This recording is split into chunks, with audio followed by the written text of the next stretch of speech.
முதல்ல அனைவருக்கும் வணக்கம். இந்த எந்த ஒரு செயலை பார்த்தாலும் முதல்ல நமக்கு புதுசாக பார்த்த உடனே ஒரு பயம் வர்றது உண்மைதான். எங்கள் வீட்டில் முதல்ல பார்த்தீங்கன்னா கேஸ் ஸ்டவ் வர்ற புதுசு. அப்போ எங்கள் அக்காவுக்கு எங்கள் மாமா வந்து கேஸ் ஸ்டவ் வாங்கி கொடுத்துருந்தார். கிட்டத்தட்ட எனக்கு தெரிஞ்சு ஒரு 3 வருஷமாக எங்கள் அக்கா அந்த கேஸ் ஸ்டவ் பற்ற வைக்கவே இல்லை. வந்த புதுசில் கரண்ட்டை பார்த்தா ஒரு பயம். வந்த புதுசில் எல்லாமே அந்த எலக்ட்ரிக் பைக் இப்போ வந்துச்சுல்ல, அதை யாரும் வாங்க மாட்டாங்க. கேஸில் வந்த பைக்கு வாங்க மாட்டாங்க. பயம் எடுத்தோடனே புதுசில் அது என்ன ஆகுமோ. யாரையுமே நம்மளால் நம்ப முடியாது இந்த உலகத்தில். உண்மை தானே? யாரையுமே நம்ப முடியாது. ஒரே ஒருத்தரை தான் நம்பலாம். நம்ம பெற்றவங்களை மட்டும்தான் நம்ப முடியும். வேறு யாருமே நம்ப முடியாது. என்னன்னு கேட்டிங்கன்னா, அவங்க தான் நமக்கு செஞ்சாகணும். வேறு வழியே கிடையாது. என்ன இருந்தாலும் அவங்க எட்டி உதைச்சாலும் சரி, அப்பா அம்மா செஞ்சு தான் ஆகணும். அதனால் நம்ம அவங்கள நம்பலாம். பட் ஒரு விஷயம் புரிஞ்சுங்க, சில விஷயங்களை வந்துட்டு சரியாக தவறான்றதை நம்ம போய் பார்த்து தான் தெரிஞ்சுக்க முடியும் இல்லைங்களா? ஒரு ரூட்டு போகிறோம், மேப் பார்க்குறோம், மேப்பில் காட்டினுக்குது, மேப்பை நம்பி போயிட்டே இருக்கிறோம். அப்புறம் பார்த்தா மேப்பை சுற்ற விடும். சுற்றி சுற்றி சுற்றி சுற்றி வருவோம். அங்கே தான் இருக்கும் ஸ்பாட்டு, ஆனால் சுற்றி சுற்றி வருவோம். இது நேச்சுரல். பட் என்ன தான் சொல்கிறாங்க பார்த்துடலாமே. சில பேர் வீட்டுக்கு வருவாங்க, சார் நாங்கள் வந்து இதை உங்களை சேல் பண்ணலான்னு வந்திருக்கோன்னு சொல்லிட்டு ஒரு காட்டுவாங்க. பார்த்தீங்களா? கதை திறந்து பார்த்தோன்னு டமால் கதவு மூடிடுவோம். நீ கிளம்பு. ஒருவேளை அதில் நமக்கு ஏதாச்சும் யூஸ்ஃபுல்லான விஷயமாக கூட இருக்கலாம். வெறுத்து போய் இந்த உலகத்தில் யாரை பார்த்தாலுமே நமக்கு வந்து பயமாக தான் இருக்கும். கடைசியில் இன்றைக்கி பேரண்ட்ஸே நம்ப முடியாத நிலமெல்லாம் நிறைய பேர் என்கிட்ட பேரண்ட்ஸை பற்றிலாம் கம்ப்ளைண்ட் பண்ணுவாங்க. எங்கள் அப்பா என்ன துரோகம் பண்ணிட்டார், எங்கள் அப்பாவை பற்றி மட்டும் பேசாதீங்க. எங்கள் அம்மா துரோகம் பண்ணிட்டாங்க, எங்கள் அம்மாவை பற்றி மட்டும் பேசாதீங்க. என் ஒய்ஃப் துரோகம் பண்ணிட்டா, அவளை பற்றி பேச்சே எடுக்காதீங்க. என் கணவர் நம்பவே முடியாது, 100க்கு 100 இருக்கிறதுலே 1ஆம் நம்பர் ஃப்ராடு எங்கள் ஹஸ்பண்ட் தான்.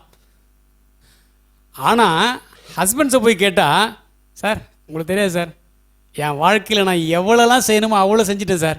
நம்பவே பண்ணுறா சார். அதுக்கப்புறம் ஏன் சார் நான் அவளுக்கு செய்யணும்? 2 பக்கமும் சேம் சைடு.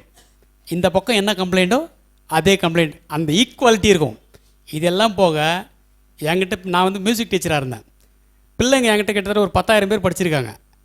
பிள்ளைங்க வந்து கம்ப்ளைண்ட் பண்ணுறது, எப்போ பார்த்தாலும் எங்கள் அம்மா படின்னு டார்ச்சர் பண்ணுது. ஸ்கூலில் போனால் மிஸ்ஸு டார்ச்சர் பண்ணுது. அதுக்கப்புறம் கொஞ்சம் கேப் கிடச்சின்னா அந்த கொஞ்சம் கேப்பில் கொண்டு போயிட்டு இந்த கிளாஸு அந்த கிளாஸு மொத்த கிளாஸையும் போட்டு திணிச்சிடுறாங்க. அந்த கிளாஸ்லாச்சும் சும்மா விடுவாங்கன்னு பார்த்தா அவங்களும் கம்ப்ளைண்ட் பண்ணுறாங்க பேரண்ட்ஸ் கிட்ட. திருப்பி பேரண்ட்ஸ் அவங்ககிட்ட ஃபுட்பால் அடிக்கிற மாதிரி அடித்து டார்ச்சராக இருக்குது சார் இந்த உலகத்தில். ஏன் எந்த வயசில் 1வது 2வது படிக்கிற குழந்தைங்க பேசுகிற பேச்சு இது. வேறு வழி இல்லை. இன்றைக்கி உலகம் அப்படி போயிட்டுருக்கு. எனவே யாரையுமே நம்ப முடியல, அதான் உண்மை. பட் ஒன் திங், என் வாழ்க்கையில் ஒரு பீரியடில் நான் பட்ட கஷ்டத்தை பார்த்தவங்க இங்கே சில பேர் இருக்கிறாங்க. ஒரு ஃபோபியா, ஒரு பயம். எதுக்கு எடுத்தாலும் பயப்படுவேன், எதுக்கு பயப்படுவேன்னு தெரியாது. எதை பார்த்தாலும் பயப்படுவேன்.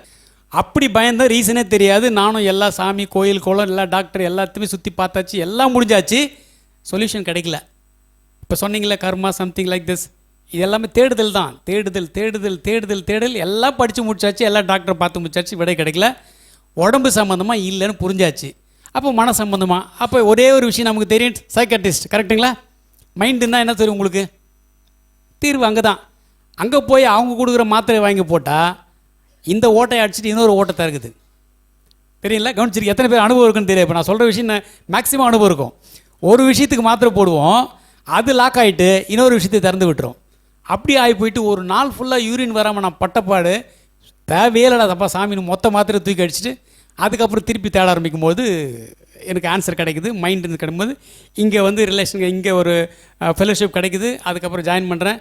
வித்தின் 2 வீக்ஸ் எல்லா ப்ராப்ளம், 15-20 வருஷம் இருந்த பிரச்சனை.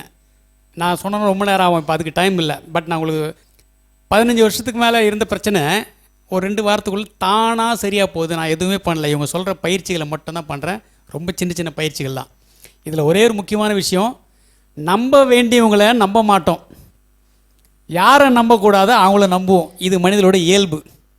ஆனால் உள்ளே மட்டும் ஒன்று சொல்லிட்டு இருக்கோம், இவன் நம்ப முடியாது, இவனை நம்பக்கூடாதுன்னு உள்ளே ஒன்று சொல்லும். அதை ஆஃப் பண்ணிவிட்டு நம்ம அவனை தான் நம்புவோம். ஆனால் கடைசியாக நம்ம சொல்லுவோம், அப்போவே உள்ள ஒன்று சொல்லிச்சு, எனக்கு அப்போவே அந்த உள்ளே சொல்லிச்சின்னு சொல்கிறோம் பார்த்தீங்களா? அந்த உள்ளே பற்றி பேசுகிறது தான் இந்த இடம். உள்ளன்னு சொல்கிறேன்ல, இப்போ நீங்கள் பார்க்குறீங்க, கேட்குறீங்க, இதெல்லாம் வெளியில். ஐம்புலன்கள் மூலயமா நம்ம ரிசீவ் பண்ணுற விஷயங்கள்லாம் வெளியில். இது இல்லாமல் இது அப்படியே உள்ளே இருக்குது. கருவறையில் நீங்கள் இருந்தீங்களே, தாயின் கருவறையில் இருக்கும்போது உங்களுக்கு பேச தெரியுமா, கேட்க தெரியுமா, உணர தெரியுமா, எதுவுமே தெரியாது. ஆனால் அம்மா கிட்ட இருக்கிற அனைத்து உணர்வுகளும் உங்களுக்குள்ளே ரிசீவ் ஆகிருக்கும். ஓகேங்களா? நிறைய தெரிஞ்சவங்க இங்கே இருப்பீங்க. இந்த இடத்துக்குள்ளே வரணுனாலே மேக்ஸிமம் நிறைய தேடிட்டு நிறைய ரிசர்ச் பண்ணிட்டு தான் இங்கே வர முடியும். அவள் ஈஸியாலாம் உள்ளே காலை வைக்க முடியாது.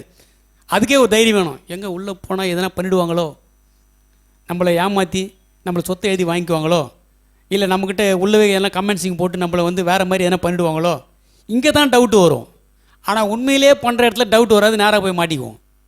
அங்கே போயிட்டு எல்லாத்தையும் எழுதி கொடுத்துட்டு வந்துடுவோம். இதெல்லாம் உண்மை. பட் ஒன் திங் 100% கேரண்டி, உலகத்திலேயே ஒரு சிறந்த குருன்னு சொன்னால் இவரை தவிர வேறு யாராலுமே இருக்க முடியாது. And another one thing, very humble person. அதுக்கும் மேலே கிட்டத்தட்ட 24 மணி நேரமும் தூங்குகிற நேரத்தை தவிர எப்போ ஃபோன் பண்ணாலும் ஃபோன் பண்ணி எந்த கேள்வி கேட்டாலும் எத்தனை முறை டவுட்டு கேட்கலாம் அப்படியே சொல்லுவார். எனக்கு இதை விட சிறந்த குரு உலகத்தில் கிடைக்காது. எல்லா கேள்விக்கும் பதில். நான் வந்து என்னோடய தேடுதலில் போகும்போது அஸ்ட்ராலஜி வரைக்கும் படித்தேன். அதில் தான் எல்லாம் விதியை இதை போய் மாட்டின்னுக்கிறாங்க. எல்லோரும் தெரியல அந்த விஷயம் உங்களுக்கு. ஜாதகத்தை எத்தனை பேர் நம்புறீங்க? ஆமாம். ஆனால் அதில் தீர்வு இருக்கான்னு பார்த்தா தேடும் போது நான் 7 வருஷம் அதை படித்த ஒரு சிறந்த குருக்கிட்ட கேபி சிஸ்டம் சொல்லிட்டு படித்து பார்க்குறேன். எல்லாமே சொல்லுது, அதில் தெளிவாக சொல்லுது. கிட்டத்தட்ட 90% சொல்ல முடியும். நீங்கள் வந்த நேரத்துக்கு உங்கள் பிரச்சனை சொல்லாமலே எல்லாத்தையும் நீங்களே சொல்லாமல் அவங்களே சொல்லுவாங்க. ஆனால் தீர்வு இருக்கானா? முடியாது. இதுவும் விதி, நீ அனுபவிச்சு தான் ஆகணும். அப்போ அந்த குருவே ஒரு விஷயம் சொன்னார். என்னன்னு கேட்டால், அப்போ இந்த கோயில் கோலெல்லாம் போக சொல்கிறீங்களா, அதுக்கெல்லாம் என்னென்னு காரணம் கேட்டால், அதை தாங்கிறதுக்கு மனசுக்கு ஒரு சக்தி கிடைக்குமா. அதை தாங்கிறதுக்கு மனசுக்கு ஒரு சக்தி கிடைக்கும். ஸோ இதுலேயும் வந்து தீர்வு இல்லைன்னு உடனே கிட்டத்தட்ட 5 லட்சம் ரூபாய்க்கு மேலே புக்ஸே வாங்கியிருப்பேன். எல்லாத்தையும் தூக்கி யாரை கட்டிட்டு இதுக்கு மேலே எதுக்கு இதுன்னு சொல்யூஷன் இல்லாத விஷயம் நமக்கு என்ன இருக்குது? இல்லை. பட் இங்கே வந்த பிற்பாடு எல்லாத்துக்குமே தீர்வு கிடைச்சது. ஒரே வார்த்தையில் சொல்கிறேன், அறிதுயில் அறிவோம்னு படிச்சிருப்பீங்கள்ல, அந்த அறிதுயில்னால் என்னன்றதே நிறைய பேருக்கு இப்போ டவுட் இருக்கும். அறினா அறிந்து கொள்ளுதல், அறிந்து கொள்ளுதல்னா கான்ஷியஸ். துயில்னு சொல்கிறது தூங்குறது. தூங்குற மாதிரி இருக்கும், அது கான்ஷியஸோடு தூங்கின்னு இருப்போம்.